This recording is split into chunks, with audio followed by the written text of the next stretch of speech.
Welcome to Exceltrove Online.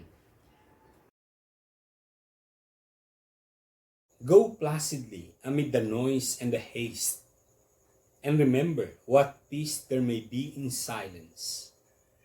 As far as possible, without surrender, be on good terms with all persons. Speak your truth quietly and clearly, and listen to others, even to the dull and the ignorant. They too have their story. My dear friends, we have to be silent once in a while. We have to ponder on what's happening in our lives. There's a time for meditation. We should meditate on everything that's taking place in our lives. My dear friends, we should express ourselves audaciously.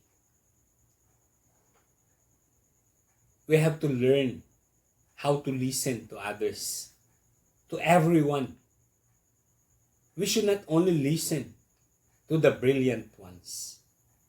We should learn how to listen even to the simplest person in our lives. They have their particular anecdotes that may help us realize the good things in life. We have to listen to others so that we would know where do they come from. Avoid loud and aggressive persons. They are vexations to the spirit. If you compare yourself with others, you may become vain or bitter. For always, there will be greater and lesser persons than yourself. Exceltrove viewers, we should keep our distance from people who are noisy, who are so aggressive. We should be with people who are quiet, who ponder on their lives. And let's always bear in mind, we should never compare ourselves with others. Because whether we like it or not, there will be better persons than ourselves. And there will always be persons who are less in life. Let's always remember, we have different circumstances. We have different tribulations. And so, we do differ in terms of the problems that we face. As we all know, there are particular reasons for the problems that we face. There are particular reasons for the successes that we enjoy. And so, we have to carry the burdens if we have problems right now with gratitude. Let's accept our realities. Enjoy your achievements as well as your plans. Keep interested in your own career, however humble. It is a real possession in the changing fortunes of time. Exercise caution in your business affairs, for the world is full of trickery. But let this not blind you to what virtue there is. Many persons strive for high ideals, and everywhere, life is full of heroism. My dear friends, there will always be people who would disappoint us. There will be individuals who would put us down. But please, let us not be pessimistic. Yes, there are people who are negative. There are people who are full of pessimism. But let us not forget that there are people who would inspire us. Let us be optimistic. It's our decision to be a blessing to others by being optimistic, by being helpful, by lending a hand to others. Be yourself, especially do not feign affection. Neither be cynical about love. For in the face of all aridity and disenchantment, it is as perennial as the grass. My dear friends, let's not be insincere, because people would feel that. Let's always be genuine to others. If we like their company, let's spend time, quality time with them. If we feel that a person will not make us a better person, a better individual, let's keep our distance. We do know instinctively the people who are toxic in our lives. Let's stay away from pessimistic individuals. Yes, we don't need them in our lives.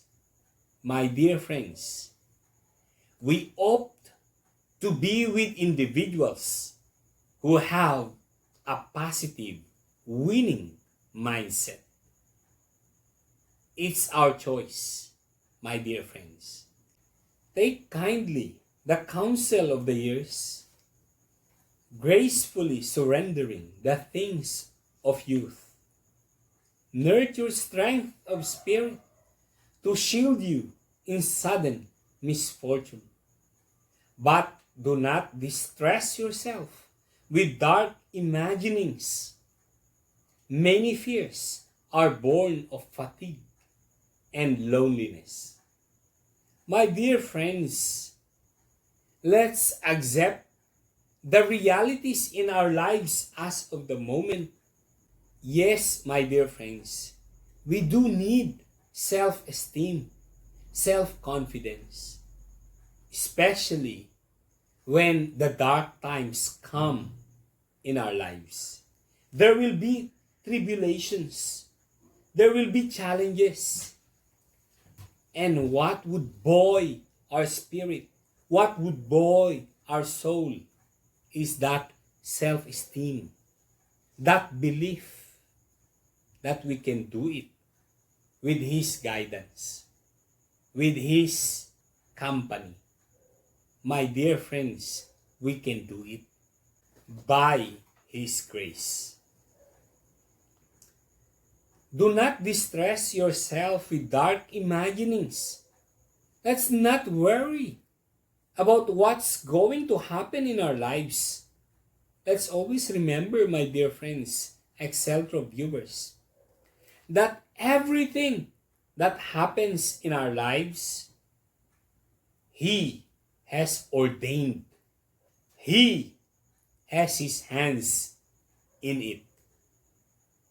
So, right now, if you don't have work, my dear friend, He has ordained it. He has a reason for allowing that. There's always a reason for us to have problems, to have tribulations in life. And so, my dear friends, let us relax, sit back, and let the Supreme Being control our lives.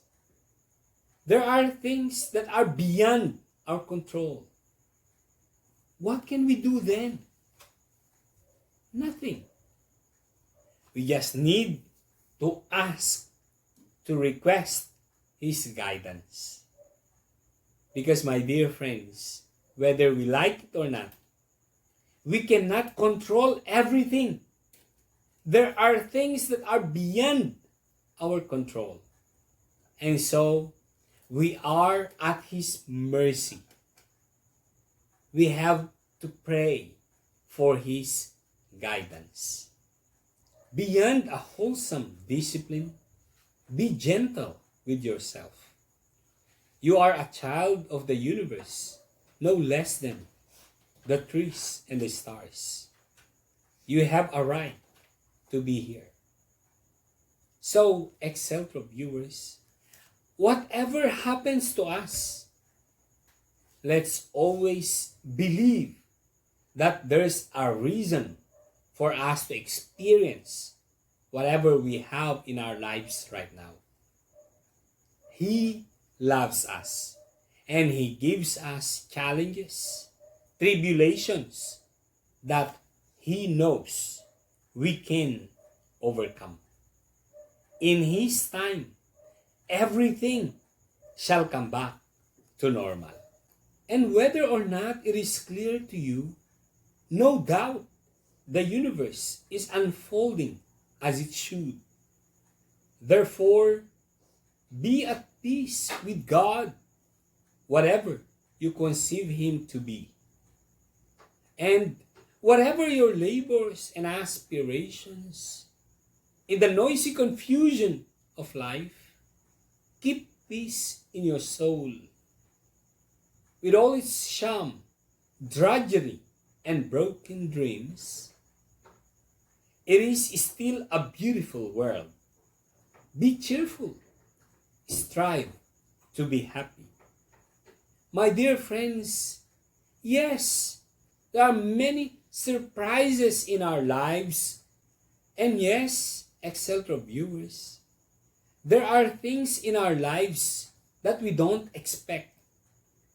There are things or events in our lives that surprise us, that we have never expected to happen. Yes, those may not be according to our plan, but let us be confident that those happen for a reason. And so, my dear friends, beyond the unwholesome things that transpire in our lives, we should be optimistic. We should always look at the brighter side of life. My dear friends, let's be grateful. Let's find happiness. Let's have joy. Let's always try to find joy in everything. Let's always try to be grateful of all the things that we have. Yes, there may be problems. Yes, there may be tribulations. But those are nothing as long as we have the proper mindset. Let's celebrate. Let's be grateful. Let's have joy in our lives. Let's trust Him that everything has a reason. Let's trust the Supreme Being that everything happens for a reason. Let's try hard to be happy, to find delight in what we have in our lives. Thank you very much, my dear friends, Exceltrove viewers. Bear in mind, let's always be a blessing to others.